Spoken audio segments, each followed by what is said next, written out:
probably agree on. Yeah, the playoff team for sure. So do you. I mean, I tell you what, I don't think there was a more accurate state. And if they struggle again, I mean, I don't think there's any way you can keep Alex Critch. But what's up, y'all? Bud Elliott here. It's another edition of my Cover 3 Summer School Series. That's our college ball preview here on the channel. And today, I'm talking San Jose State. So I'm going to go inside the Spartans, literally with Inside the Spartans, Jackson Moore. Jackson, welcome back to the show, man. Yeah, thank you very much for having me. I appreciate it.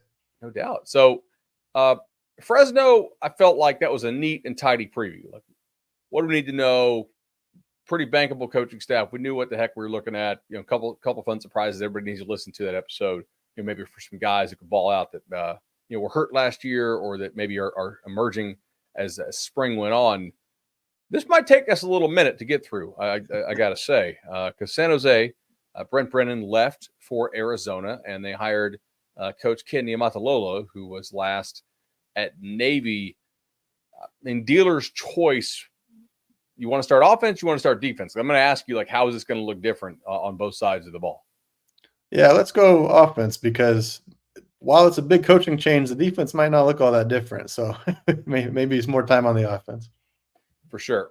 Quarterback-wise, they had a pretty reliable quarterback situation the last few years. You know, a good dual threat, and now they have some turnover at the position.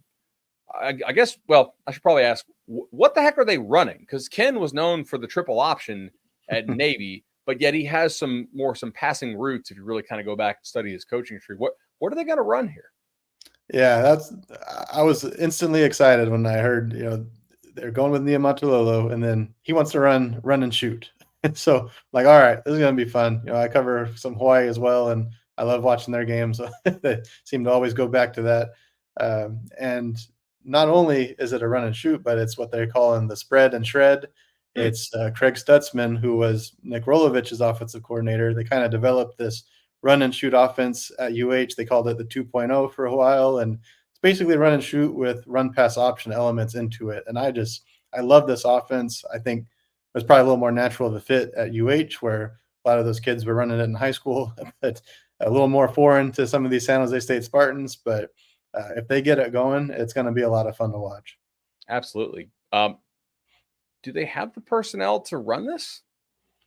They've got receivers. That's kind of the one place where they didn't really get poached. They've got Nick Nash back. They've got, Justin Lockhart, if he can be his old self. I mean, it's going to be hard to find two group of five, a duo at receiver like those two guys anywhere else.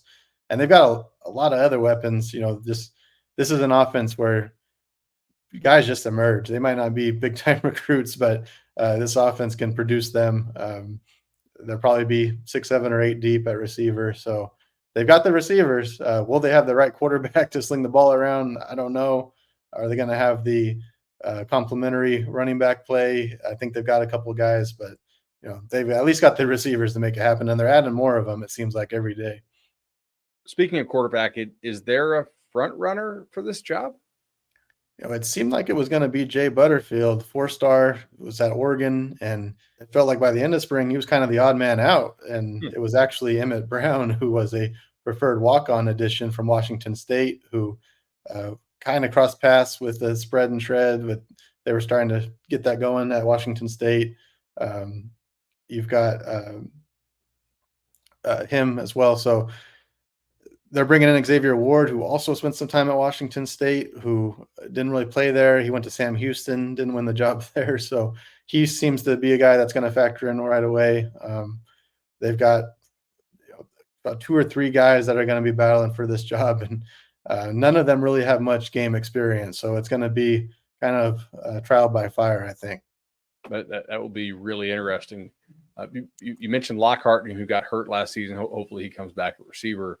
This offensive line situation last year, I felt like they were always really banged up. It was like, okay, who's actually available this week? And eventually they got it going offensively. But who's going to be protecting the quarterback this year, and what are you expecting from this offensive line?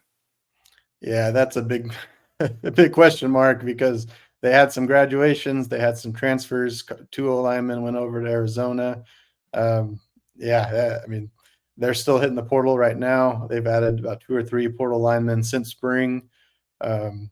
not a lot of solidified guys over the course of spring either. So, um, yeah, that's a big question mark. I think fortunately, this offensive scheme is one where you can get the ball out faster. You don't necessarily need to depend on them as much, and a lot of it's a numbers game. If defenses are going to spread out and try to stop the passing game, you try to cut them inside, and so the scheme is going to be about as complementary to a young O line as you can get. So, hopefully the scheme overshadows some of maybe what might be shortcomings on the O line, but a few transfers in should change things by the time this group gets together in the fall.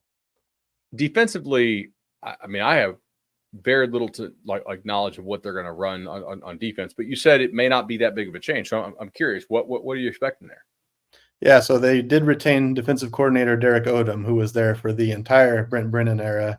And pretty much all the assistants he hired, they're guys that have been at San Jose State before, or they've worked under him at other stops, Oregon State. It's a lot of coaches that are familiar with this defense, a lot of returners. So it's going to be pretty much business as usual. And from talking to Coach Niumatalolo, he says his approach is basically, hands off in terms of letting his coordinators run their schemes, the position coaches taking care of their positions. So Odom describes himself as the head coach of the defense, and that's basically what he's been before. So the variable is that he tinkers the defense based on whatever strengths they have, whatever position unit is deepest. So it may still look different, but all the building blocks are the same there.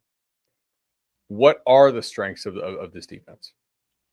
Yeah, that's where it may end up looking different this year. The D line was the strength for many years, and it might be the weakness on this team right now. So they're pretty solid in the secondary. The two inside backers they've got lined up are probably the most reliable players, Jordan Cobbs and Jordan Pollard. I think they're pretty solid at outside linebacker too. So maybe we see more 3-4, which is what it was in the first place. It evolved into a 4-3 over the last couple of years. I think they're going to have the personnel to put a whole lot of D linemen out there, but if you want your best 11 out there, it might be 3 down linemen this time around instead of the 4 we've seen recently. It feels like from Mountain West standards, they did not really get any favors with this schedule. I mean, you draw Boise, you draw UNLV, you draw Fresno, you draw Wyoming, all in a 5-week span. That is really difficult. You don't get either of the New Mexico schools. You do get Nevada, you get Colorado State, but man, and you get Air Force. Yeah. They really I don't know. Maybe if you're Brent Brennan, you're like, cool. Or if you're Ken, you're like, all right, fine. Give us something hard this year, and we'll build through it, and come out better for it next year with an easier schedule. But this almost has to be the type of schedule in the Mountain West. Like, is there anybody good they miss? I'm trying to think here. I mean, it is tough, and this is nuts. It's also a little discouraging just because they had intentionally tried to soften non-conference a little bit last year. I mean, a gauntlet, USC and Oregon State right out of the gates. They were 1-5, and then really got rolling after that, playing some more friendly competition. And they had to mix up the schedule a little bit with the Mountain West Pac-2 +1. They had one of those games. Before it looked like they had 3 kind of easy wins right out of the gates, and now they've had to replace one of those games with Air Force. Stanford was added to the end of the schedule. So what was supposed to be probably the easiest schedule they've had in a long time, the non-conference ramped up just kind of in the last 6 months alone. And then they got the Mountain West draw that they did. It's not great. So it's another one where the team's probably better than what maybe the record shows at certain points this year. And if they can keep their heads together and kind of get over some of the growing pains early in the year, maybe they can get a roll going like they did last year too.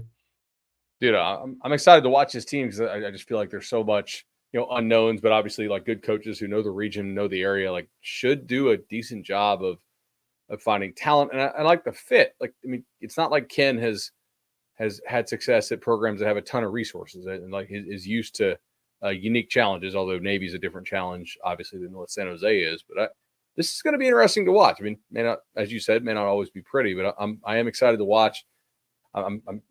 This could be pretty cool to see. Yeah, I think so. And I think kind of the overarching theme of the Brent Brennan era was, while they had some pretty explosive offenses, they had some stars at quarterback and the D line just the whole story was always about the culture, how they rebuilt the program pretty much from the ground up, just a super friendly place for players and, a welcoming environment. And then you bring in Coach Niumatalolo, who service academy guy, but also Hawaii guy. He comes in right away and says this program's going to be about love, preaches all the off the field stuff. When you have a coach like Brent Brennan, you could potentially derail a program by hiring a guy that's more, aggressive, more, just a hard-nosed type of coach. But they got a guy who blends very well. They brought in a staff that some of the coaches got retained. Some of the coaches have very similar backgrounds, that same type of culture. So, while Brent Brennan doesn't exactly scream Hawaii when you look at him, he GA'd there. He's a Dick Tomey disciple.